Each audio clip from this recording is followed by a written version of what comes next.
O canal Reinando em Vida convida você a se tornar um colaborador. Semeie em nosso ministério. Com a sua oferta poderemos produzir muito mais vídeos e dublagens para a edificação do corpo de Cristo. Esse é um ministério independente e por isso precisa da sua participação. Seja um multiplicador dessa visão, curtindo, compartilhando o vídeo com mais pessoas e ofertando para a manutenção do trabalho missionário.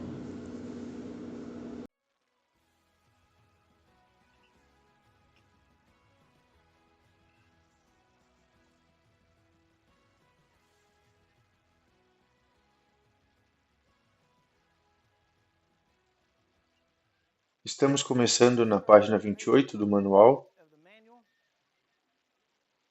Aqui encontramos mais algumas passagens e em seguida quero passar rapidamente para a próxima sessão. Vocês verão na página 28, começando em Efésios 3, muitos de vocês disseram que já ouviram falar do novo homem antes, então já têm uma ideia para onde estamos indo, pelo menos no início, para estabelecermos a base, depois partiremos daí. E provavelmente por isso que estamos sentindo a diferença no espírito de para onde vamos, porque vocês já ouviram falar do novo homem e têm uma boa base, assim podemos ir mais fundo e mais longe. Então, Efésios 3, versículo 2, Paulo escrevendo à igreja de Éfeso, e aqui estão duas coisas. Primeiro, a maioria das pessoas fala sobre o que queremos, precisamos voltar à igreja no livro de Atos. Eu não sei vocês, mas eu não gosto muito de pessoas morrendo repentinamente, ok? Apenas pense nisso. Todo mundo diz que quer ver a igreja do livro de Atos, queremos ver as partes boas, mas é preciso lembrar que a igreja de Atos ela é uma igreja jovem, uma igreja iniciante, não madura. Ela estava descobrindo coisas e avançando com a ajuda do Espírito Santo. Definitivamente ela não era uma igreja espiritualmente madura num todo. Definitivamente não era uma igreja gloriosa como descrita no livro de Efésios. Então, tecnicamente, se quisermos analisar algo, devemos olhar assim, como faríamos com o livro de Atos para a igreja em Efésios como modelo a ser seguido. Seria interessante, ok? Mas também precisamos perceber que no livro do Apocalipse, Jesus tinha algo contra os Efésios, certo? Ele disse a eles que havia algumas coisas que precisavam fazer e que ele não estava satisfeito. Além disso, é preciso lembrar que o livro de Efésios foi escrito por volta de 60 anos depois de Cristo, talvez 67. Entre 62 e 67. E o livro do Apocalipse foi escrito na década de 90 depois de Cristo. Nesse período, e assim, em um curto período de 30 anos mais ou menos, a gloriosa igreja de Éfeso, ela se degenerou em uma igreja contra a qual Jesus tinha alguns problemas, ok? Então, só porque você tem um lugar não significa que você o mantém apenas por causa da antiguidade, certo? Existe um progresso real que você precisa fazer. Agora, Paulo disse: vocês ouviram falar da dispensação da graça de Deus que me foi dada a vocês, em outras palavras. Ele está dizendo aos Efésios: se vocês ouviram a mensagem, a graça de Deus, essa dispensação, essas coisas que me foram dadas, vocês ouviram que me foi dado para vocês. Observem que ele não disse, eu tenho dado isso porque eu sou super espiritual. Ele disse, eu tenho recebido isso para vocês. Então precisamos entender que a revelação e o entendimento nunca foram destinados à posse de uma pessoa pela qual ela tentaria obter fama ou notoriedade, fortuna ou qualquer coisa desse tipo. Deus concede revelação a alguém para que isso se espalhe a todos, amém? Aqui está outro ponto que Paulo menciona, na verdade, em Efésios, em um momento onde ele disse, como tenho ensinado em todas as outras igrejas, certo? O que isso significa que Paulo não foi de uma igreja para outra. Em Colossenses disse, ok, tem uma palavra para vocês, certo? Então foi para Éfeso e disse, Deus me deu uma outra palavra. Não, Paulo disse, em todas as igrejas eu estou pregando essa mesma mensagem. Não estou dizendo que não possa haver coisas específicas. Obviamente, existem coisas específicas que certas igrejas precisam aprender. Mas, no geral, existe uma mesma mensagem. E agora preste atenção.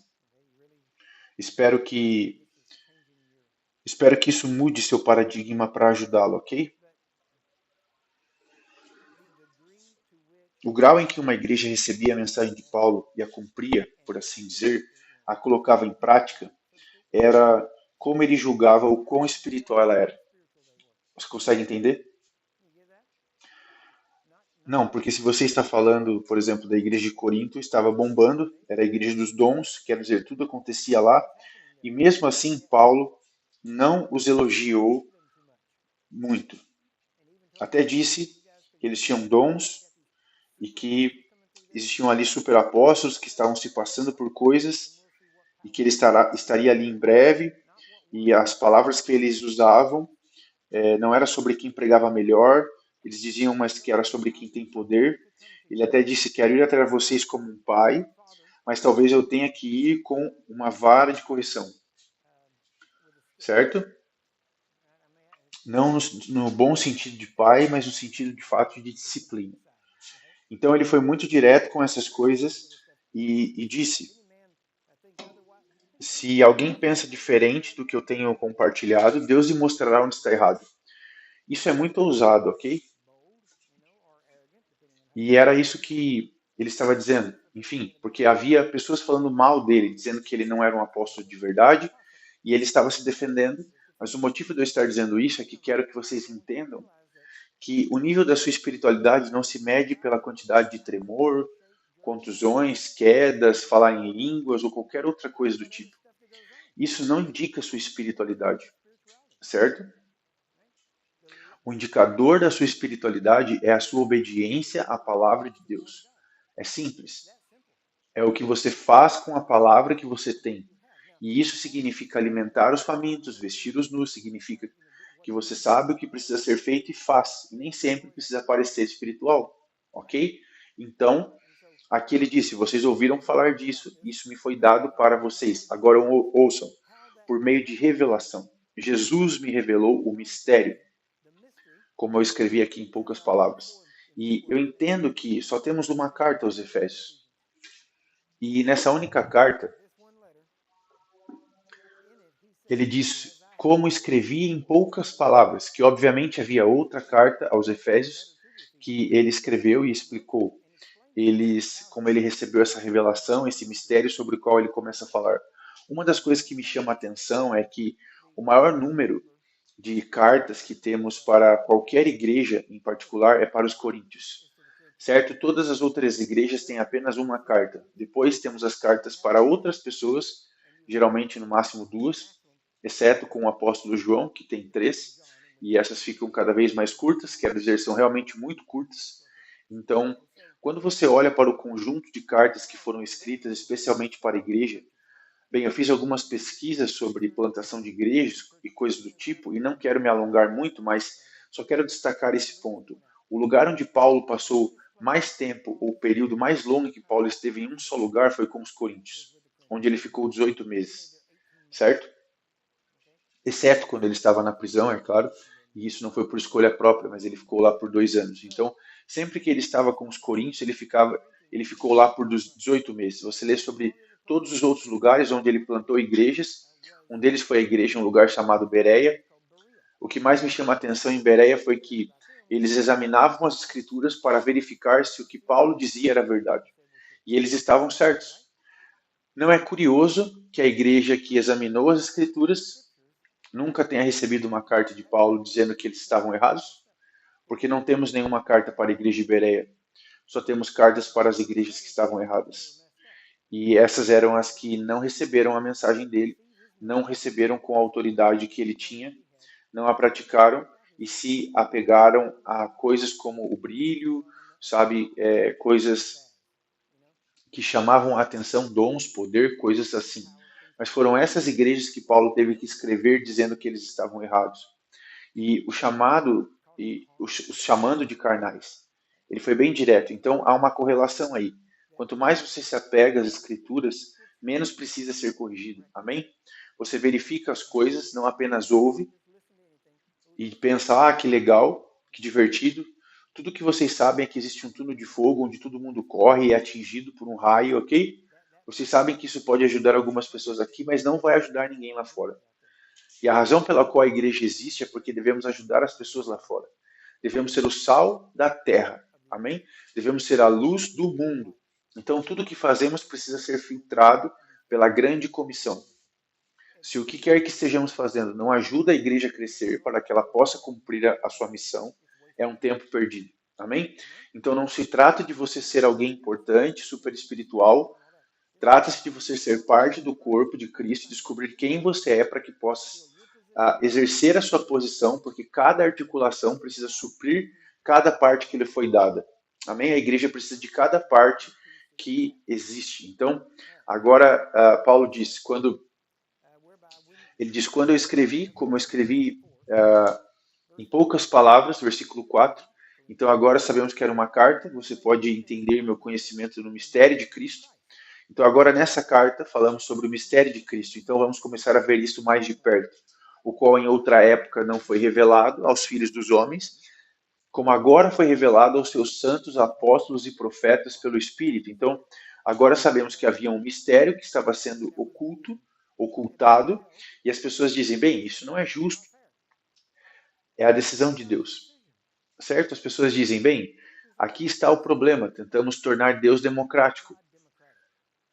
Ok, o cristianismo não é uma democracia, certo? Vamos ser muito francos, os Estados Unidos não é uma democracia, certo? Uma democracia pura não seria boa, não funcionaria, porque seria apenas a maioria, certo? Decidindo se vamos continuar por um caminho ou por outro. Somos uma república constitucional, que protege a minoria da maioria, que é o propósito, enquanto uma democracia não faz isso. Então, quando pensamos em democracia, a democracia em si não funciona, porque então tudo teria que ser decidido pela maioria, certo?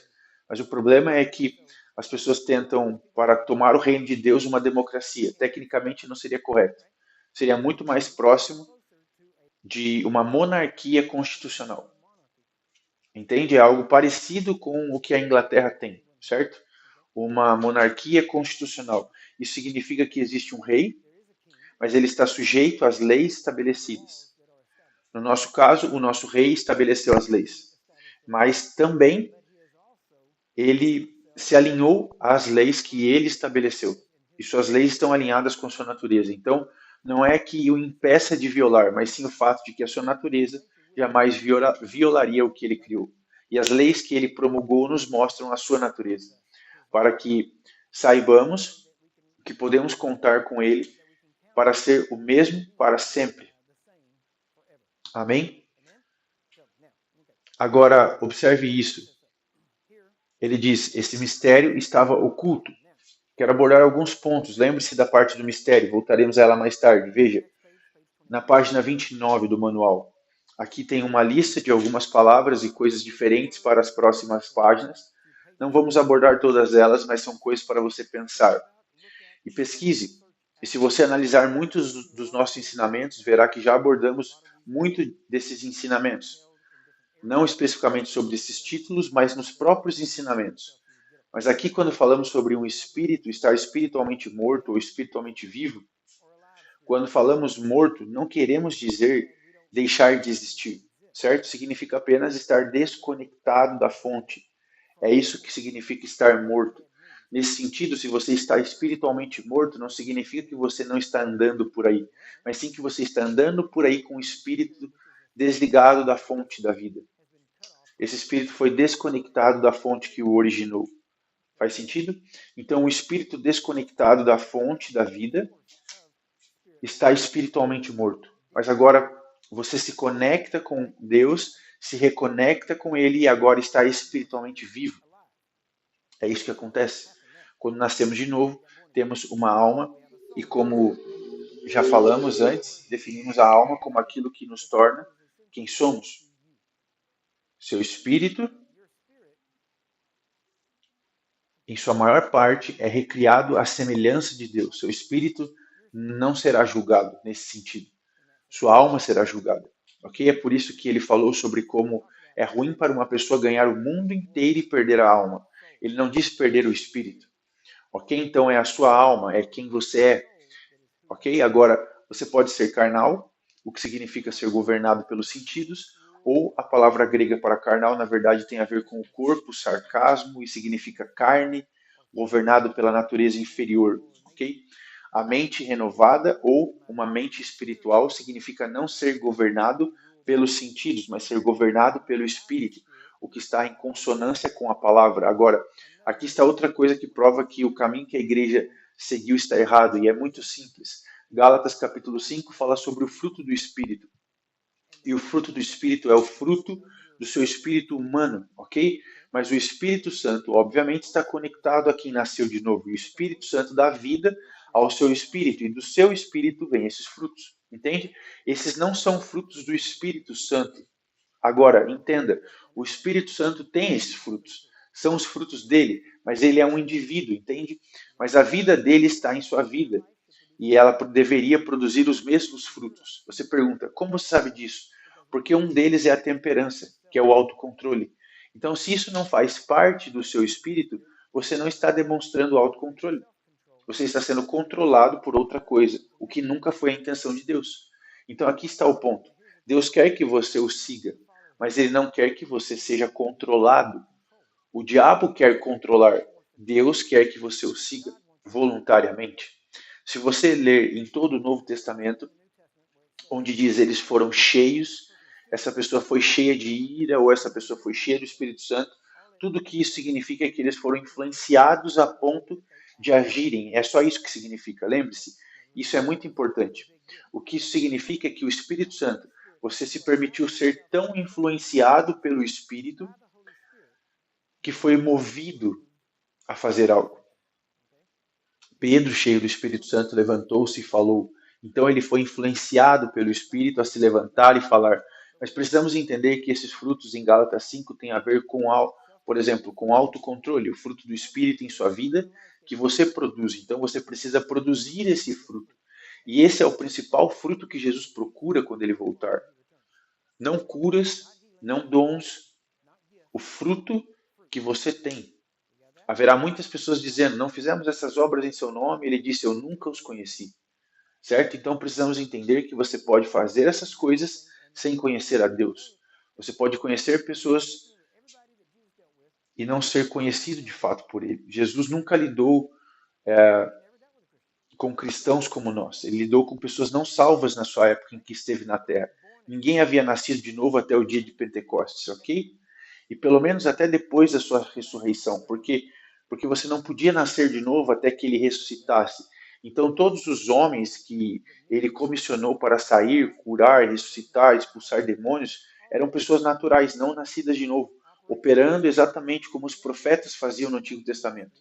Não é um grande mistério, é apenas o Antigo Testamento, na antiga forma.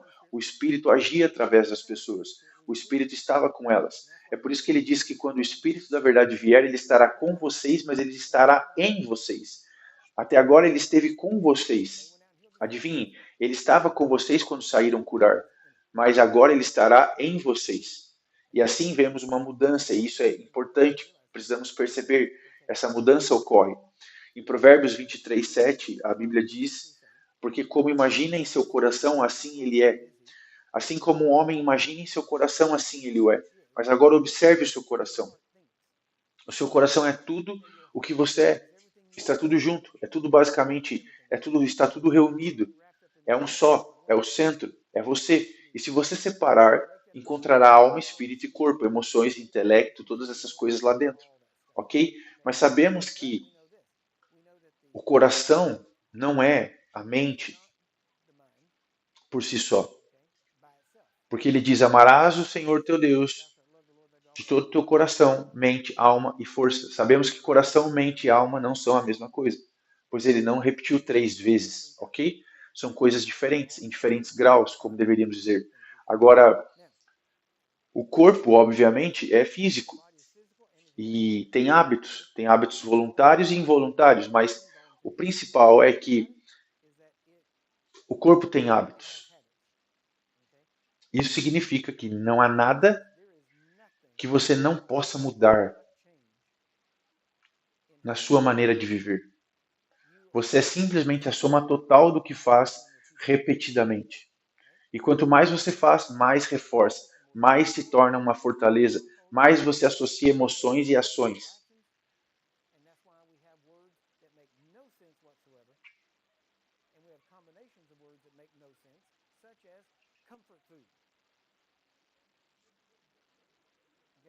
Chamamos, por exemplo, de comida reconfortante e sabemos que não há nada de bom nisso, mas é isso que define conforto. Observe, quando você come comida reconfortante, você come para se confortar, porque suas emoções estão confusas. Então, seu corpo segue suas emoções com alimentos que não têm nada a ver com elas. Agora, sua mente e o seu corpo estão trabalhando juntos contra você. Percebe? Contra você. A questão é que você pode treinar o seu corpo e sua mente para fazer o que quiser, para que você seja o que quiser. Agora, em suas ações, você diz: ah, não, eu quero ser muito mais. Não, isso não é verdade. Se você quisesse ser mais, estaria fazendo as coisas que o tornariam mais. Simples. Aqui estamos, 1º de fevereiro, um mês atrás. Muitas pessoas disseram o que queriam ser e depois não cumpriram. O que prova que você realmente não queria. Você sabia que precisava, sabia que deveria, mas não tinha tanta certeza. Mas você ia dizer de qualquer jeito, porque ninguém fica sem um plano de ano novo. Então você faz uma resolução e não a cumpre. Mas o que você faz todos os dias é o que você quer fazer. Você reserva um tempo para fazer o que quer fazer. Agora, algumas coisas que as pessoas falam, a escolha é de cada indivíduo. Eu não estou questionando a escolha, eu não estou dizendo que você não tenha escolhas.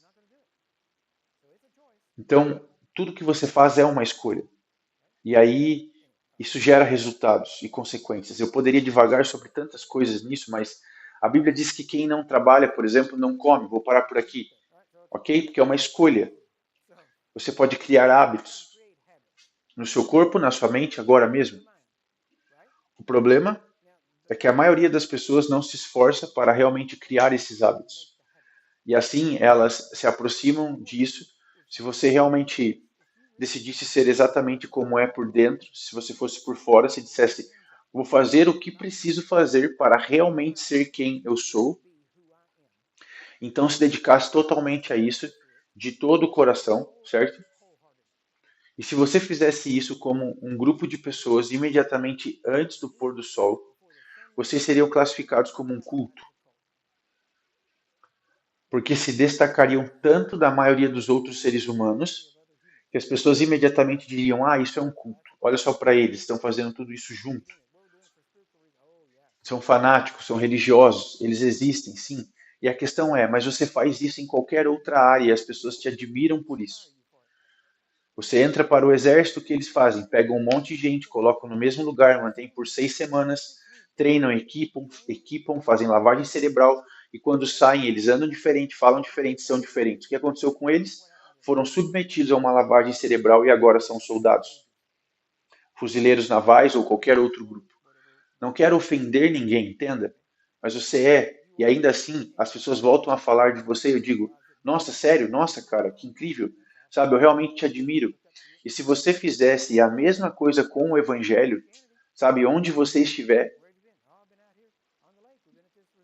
e sabe, passamos por renovação da mente, fazemos isso porque, sabe, eu só quero ser o que Jesus quer que eu seja. Você é louco, você seria chamado de louco, de radical.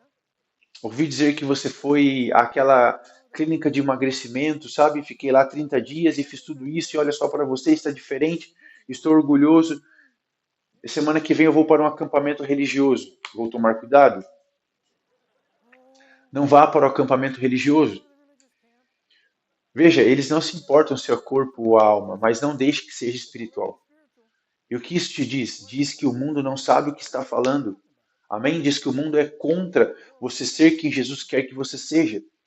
Então, se você fosse fazer isso, exigiria esse tipo de esforço. Se você realmente fosse com tudo, tão rápido quanto a maioria das pessoas fazem, sobre renovar a mente, sobre querer renová-la, é um período de tempo relativamente curto, mas a maioria das pessoas tenta renovar a mente ao longo de 20 ou 30 anos, o que não funciona bem.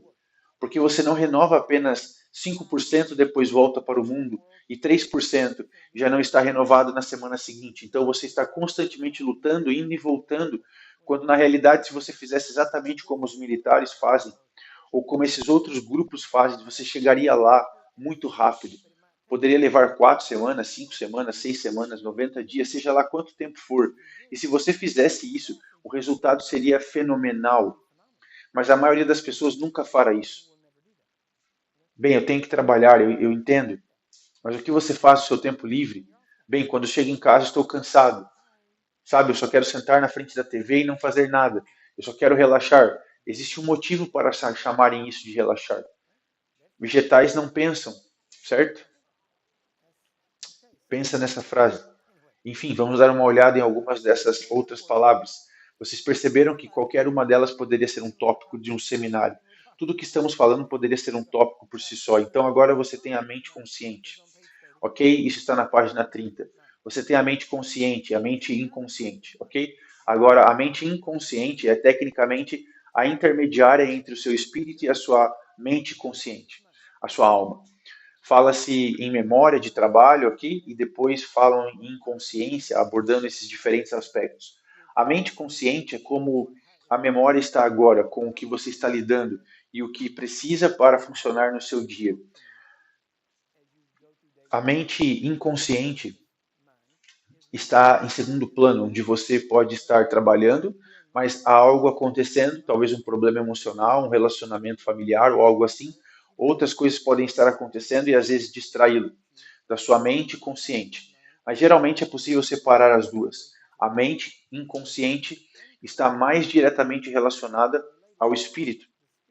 E é por isso que a sugestão subliminar funciona tão bem, porque ela ignora a mente consciente e atinge a mente inconsciente, que tem uma relação mais direta com a forma como você age. Bem, nós abordamos a maior parte disso no curso de renovação da mente. Se você quiser saber mais sobre isso, pode fazer o curso, ok? O cérebro é um órgão físico. Antigamente pensava-se que toda essa atividade ocorria no cérebro. O cérebro, no entanto, dentro dele, mas sim ao seu redor, e a informação circula entre diferentes partes. Na verdade, se você cortar metade do cérebro e removê-lo, o que algumas pessoas eu acho que já fizeram, mas além disso, especialmente alguns dos motoristas que eu vi, acontece se você remover metade do cérebro, o funcionamento muda. Um lado do cérebro trabalha do geral para o detalhe e o outro lado trabalha do detalhe para o geral. E se você conhece, por exemplo, Caroline Leaf, ela aborda muito sobre esse assunto. Se você remover metade do cérebro, ambos os lados basicamente fazem a mesma coisa, só que em diferentes caminhos. Você até conseguiria pensar, mas pensaria de uma maneira diferente. Além disso, se uma pessoa nasce cega, por exemplo, a parte do cérebro responsável pela visão nunca é ativada, usada. Então, outras partes dos sentidos, elas começam a ocupar essa parte do cérebro e a usar. É por isso que, às vezes, vemos uma pessoa cega com uma audição fenomenal, porque a audição migrou para o outro lado. Essa área do cérebro ocupa o espaço que antes era ocupado pela visão. E agora tem mais espaço para funcionar, então está muito mais bem ajustada, certo? Então, quando uma pessoa, você sabe, existem partes do cérebro que podem ser danificadas e mesmo assim as pessoas superam isso. Escute com atenção. O que eu quero dizer é o seguinte: não importa o dano que tenha sido causado ao seu corpo, apenas do ponto de vista humano natural. Eu não estou nem falando do poder de Deus, ok? Você tinha o poder de Deus, tudo estava turbinado ali. Mas do ponto de vista natural, estritamente humano, independentemente do dano físico, você pode superá-lo. Estou falando sério, não estou falando apenas de fé. Não estou falando disso, ok? Fé, absolutamente você entende, mas estou dizendo que, do ponto de vista natural, você pode superar qualquer dano físico. O seu corpo, a sua mente, ele se reconfigurará para funcionar corretamente, se você não bloquear isso acreditando que não pode acontecer. Então, a chave é manter a mente aberta, não importa o quanto de dano tenha sido causado. Você ainda pode funcionar normalmente. e até mesmo de forma sobrenatural. Se você não acreditar na mentira que você conhece, assim como mentiras e tudo mais, você passa dessa idade e isso é o que vai começar a acontecer. Você não precisa acreditar nisso. Então, muito bem. Agora, a mente, que é uma função, a função da mente é pensar, descobrir, como diríamos, ou computar, ok? Agora, o coração, como eu disse, é a combinação de tudo isso, a soma total de você como um todo. Mas é em si mesmo o órgão da crença, ok? E não está em um local específico. Quero dizer, obviamente, você tem o coração físico, mas você também tem no geral, assim como tudo mais é geral, ok? Funciona em todas as partes do seu corpo. A consciência tem a ver com moralidade e ética, e é a parte da vida de Deus que está em cada ser humano. Quando a centelha da vida permite que cada ser humano viva, é aquele contato inicial com Deus e que dá a cada pessoa o conhecimento íntimo de que existe um Deus. Agora, eles podem não saber quem ele é, mas não importa o que digam, todos acreditam em um Deus. Nem sempre acreditamos em um ser pessoal. E muitas vezes, quando isso acontece, mudamos nosso Deus para, como diríamos hoje, em vez de Jeová, um Deus qualquer. Certo? Começamos a seguir $100 ou algo assim e a correr atrás de dinheiro, por exemplo. Todo mundo tem um Deus, a questão é qual. E todo ser humano sabe que foi criado para adorar. E todo ser humano vai adorar alguma coisa. Certo? Nem sempre precisa ter uma aparência espiritual. Bem, eu tenho o meu teste aqui, então acho que posso usá-lo. Observe o próximo ponto: emoções. As emoções têm a ver com seus sentimentos, ok? Não estou falando dos seus sentidos físicos. É claro que suas emoções geralmente estão ligadas às suas ideias pré-concebidas sobre sua cultura e coisas do tipo, ok? Existem coisas que você faz em uma cultura que ferem os sentimentos de uma pessoa, mas não em outra. Então, muitas emoções e sentimentos têm a ver com, por exemplo, a cultura. Aliás, já que estamos falando sobre isso, a palavra cultura é, na verdade, composta por duas palavras. A primeira palavra é culto, ok? E o que isso significa é: cultura é o que um grupo de pessoas considera normal e como elas funcionam, certo? Então existem até cultos nacionais, ou seja, uma forma nacional de fazer as coisas. E você sabe, os Estados Unidos são conhecidos como um caldeirão cultural, onde as pessoas chegam e devem se assimilar e tudo mais. Essa é a cultura americana. Temos um grupo de pessoas que funciona dessa maneira, certo? Então, tecnicamente, a palavra culto não é necessariamente ruim. Aliás, nos primórdios do cristianismo, segundo Joséfo, Cristo era uma pessoa que, e essas outras pessoas que eram membros desse culto, conhecido como cristãos, então o cristianismo foi chamado de culto desde o início, porque ia contra a norma e não adorava os deuses de Roma, predominantemente, ok? Ou da Grécia, ou de qualquer outro lugar. Enfim, a seguir. Eu vou ensinar sobre isso em breve, mas provavelmente será uma série, porque há muito a abordar sobre isso. Mas essencialmente nada acontece sem a sua vontade, ok? Você pode sentar aí e se eu disser, ok, eu quero, você precisa se levantar, sério? Mas eu quero que você faça isso. Não que você queira, não quero que você simplesmente queira fazer. Então deixe sua vontade fluir. Senão nada vai acontecer, certo? Mas você precisa perceber que o que você faz é o que você quis fazer. Agora, existem algumas coisas que tecnicamente não são sua vontade, mas você as fará de qualquer maneira. Então, na verdade, você quis fazer, você só não queria. Essa é a diferença entre querer e desejar. E veja, todo dia 15 de abril há algumas coisas que você fará, mesmo que não queira, certo? Há coisas para fazer.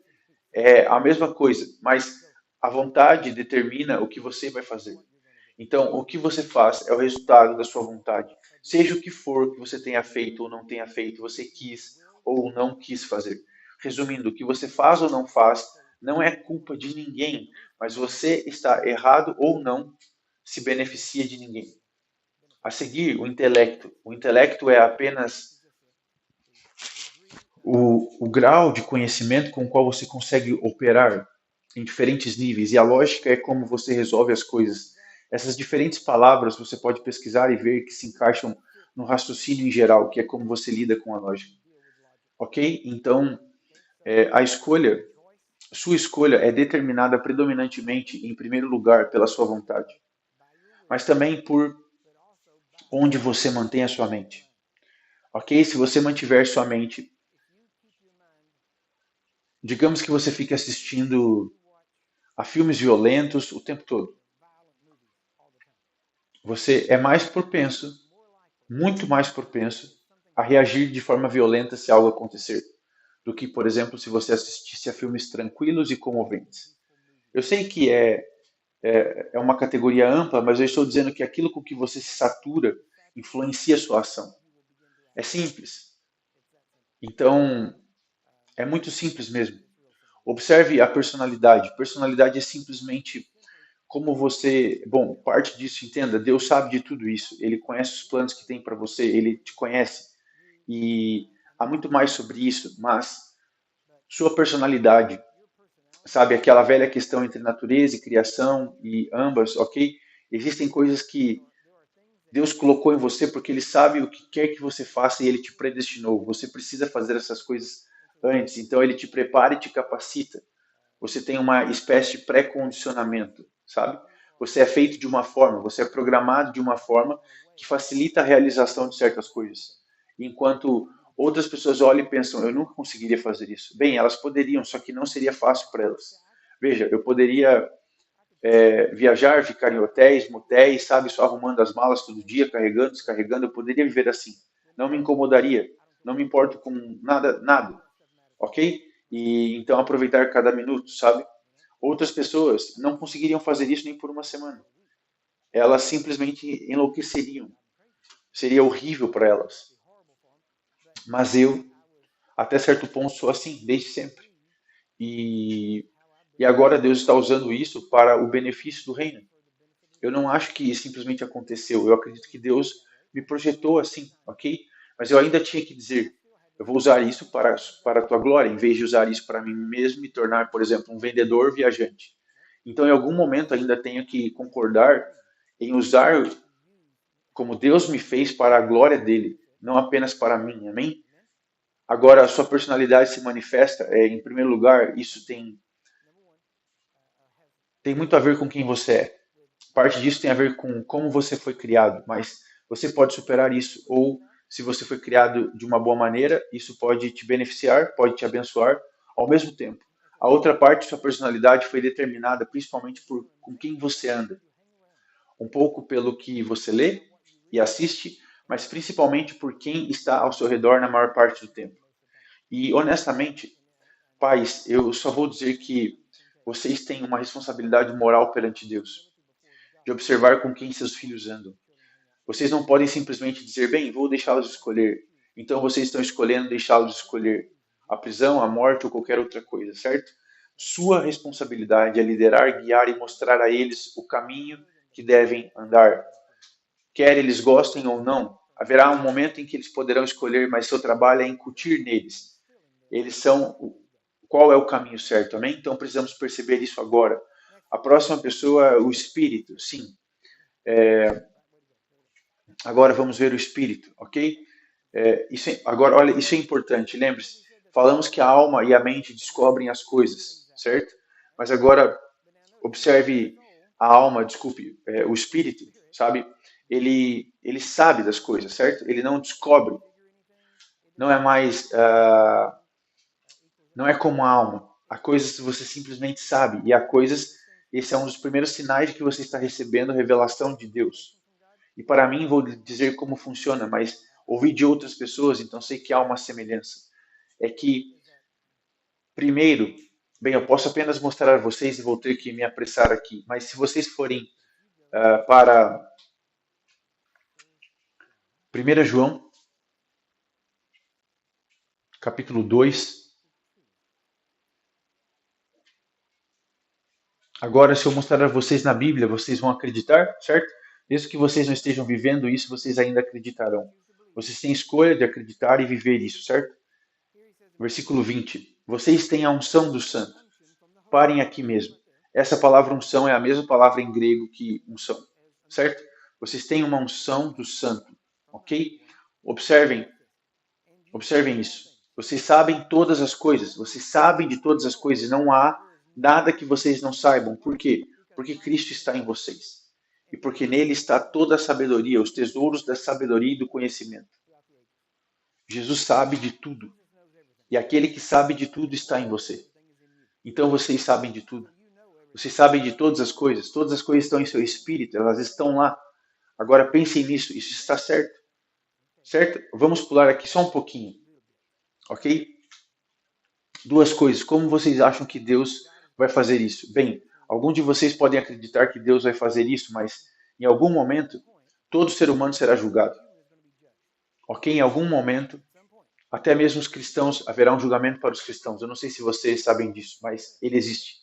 E não é o mesmo julgamento do mundo, é um julgamento separado. E é para um propósito separado, em um olhar racional, esse tipo de coisa. Mas como você acha que ele vai te julgar? Você acha que ele tem um anjo andando por aí com você, anotando tudo? Bem, eu me lembro que uma vez ele fez isso e tal. Não, ele vai te julgar porque tudo que você já viu, tudo isso ainda está lá. Só que agora está na sua alma. Mas agora que você nasceu de novo, tudo está em você. Você entende? Está tudo aí dentro. Por exemplo, vamos simplificar isso, vamos facilitar a descrição. Como você acha que os dons funcionam? Eles funcionam pelo Espírito Santo, é claro. Mas o Espírito Santo está misturado com o seu espírito. Vocês são um só espírito. Então, sempre que você estiver diante de alguém, talvez isso também o ajude a se manifestar nos dons. Mas quando você está diante de alguém e diz, Deus, dê-me uma palavra de conhecimento para essa pessoa, o Espírito Santo traz a você a informação. Você já sabia disso, porque isso estava dentro de você, estava no Espírito.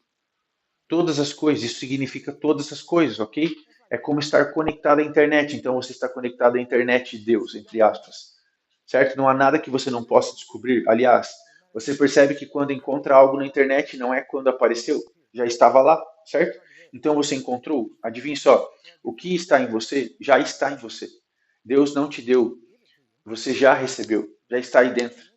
E é por isso que, tecnicamente, você opera nesse dom e pode operar quando quiser, onde estiver para qualquer pessoa. Você simplesmente opera o dom da maneira que opera. E isso opera de maneiras diferentes, de acordo com 1 Coríntios, de acordo com a sua proporção de fé.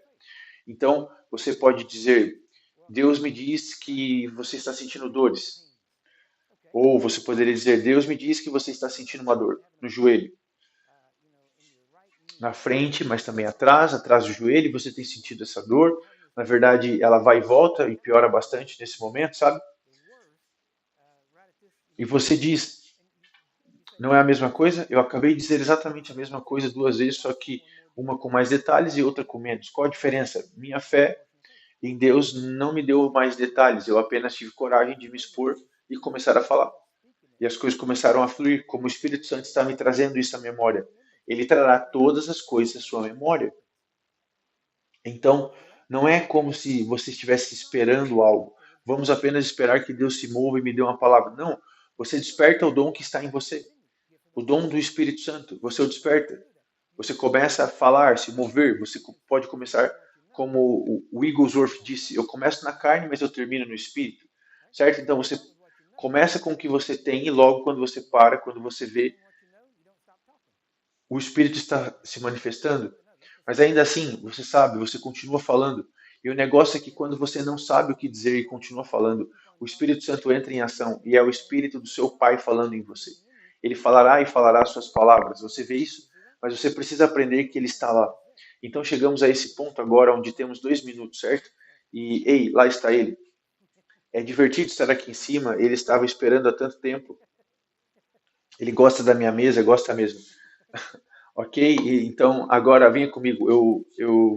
Eu peguei. Sou avô, eu corro atrás de crianças o tempo todo. Eu tenho 7 delas. Quem é esse aqui? Qual é o nome dele? David. Ei, David, eu gosto daqui de cima. Eu tenho um futuro pregador aqui em cima. Amém? Ok, bem, venha até mim durante o intervalo e traga-o de volta. Faremos isso, ok? Lembre-se, o Espírito sabe de todas as coisas, ele não precisa descobrir, ele sabe que você tem isso. Então, se você acha que sabe de tudo, você simplesmente não sabe. Mas veja bem, se você quer conhecer alguém que sabe de tudo, eu costumava conversar com um adolescente. Porque eles sabem, e você não sabe, ok? Então, perceba que isso remonta a 2 Coríntios 5,17. As coisas velhas passaram, eis que tudo se fez novo e agora tudo vem de Deus. E é isso que está em você. Veja, tudo que eu estou tentando fazer essa semana é fazer você perceber o que você já tem e saber que Ele quer viver a vida dele através de você, ainda mais do que você mesmo imagina. Mas para isso você precisa aceitar o fato de que você é muito mais forte do que pensa, muito maior do que pensa, muito mais espiritual do que pensa, porque você ainda acha que Deus está distribuindo aos poucos como se estivesse colocando a cenoura na sua frente para te convencer a descer. Não, ele já disse: olha, eu sei o que eu tenho para você, eu já te dei tudo, não estou escondendo nada. Aqui está o meu nome, o meu poder, minha palavra, meu espírito, aqui está tudo. Faça algo com isso, me mostre o que você pode fazer com tudo isso. E ele diz: agora ande com meu filho, ande como Jesus andou. Olhe para Jesus, ok? Olhe para os evangelhos. Jesus operava pela palavra de conhecimento. Eu te pergunto, nunca menciona isso. Por quê? Porque ele não necessariamente operava num dom. Para ele era a sua natureza, era como ele vivia, a plenitude do Espírito. Veja, os dons do Espírito manifestam o poder, mas a plenitude do Espírito é simplesmente andar com Deus e tudo o que for necessário está lá. Se você precisa alimentar alguém, não terá problema em tirar dinheiro do bolso. Por quê? Porque Deus colocou lá desde o princípio. E mesmo que você esvazie o bolso, Deus vai encherá novamente. Isso é fé. Quando você confia nele, diga: sabe de uma coisa, aqui está. Bem, como você vai pagar suas contas? Eu não as pago há anos. Como assim? Deus as paga? Amém? Sem medo da falta, sem medo do fracasso. Não, você não tem medo porque agora você quer o segredo, quer saber como andar. Eu posso dizer: preciso dar um tempo. Bem, vou ter que te dar um tempo. Nós voltaremos em breve. Eu estava me perguntando, isso é tentar, você sabe, tentar fazer uma novela, sabe? Deixar você, aguenta firme aí, nós já voltamos. Aqui está como andar sem medo, sem falta, sem medo do fracasso. Aqui está como fazer. Escute, conheça e compreenda o amor do Pai. Se você conhece e compreende o amor do Pai, o amor perfeito expulsa todo medo. Amém? Todo medo, não apenas algum medo, todo medo. Medo de quê? Medo do fracasso, medo do homem, medo da doença, medo do desaparecimento, medo de pegar alguma coisa. Certo? O maior medo que as pessoas têm é o medo da morte. Medo, e ele disse em Hebreus que por meio de quem toda a sua vida estiveram escravizados por medo da morte. Veja, enquanto você estiver medo da morte, você ainda está em cativeiro. Ainda haverá coisas na qual você não se arrisca porque tem medo da morte. Seja morte física, morte da reputação, morte de qualquer posição. Você quer, o que quer que seja. Mas quando você conhece e compreende o amor do Pai, o medo desaparece. E quando você não tem medo, você não teme a falta, você não tem medo do fracasso. Precisamos de Deus, ok? É impossível se adiantar a Deus. Ele estava aqui antes de você, ele estará aqui depois de você, ele é mais rápido do que você, certo? Você não vai se adiantar a Deus, amém? É impossível, mas tudo depende da sua proporção de fé, e a sua proporção de fé depende do quanto você conhece e compreende o amor de Deus. É simples, quando você conhece o amor dele por você, você sabe que ele não vai deixar você fracassar, você sabe que ele não vai deixar você passar fome, ele não vai deixar você passar necessidade, ele é um bom pai, amém? Ele quer cuidar de você, ele só quer que você confie nele, e isso se chama fé. If you are considering partnering with us and would like to support our mission, please visit jglm.org/partners. Proceeds will go toward the cost of the television broadcast and our mission work around the world.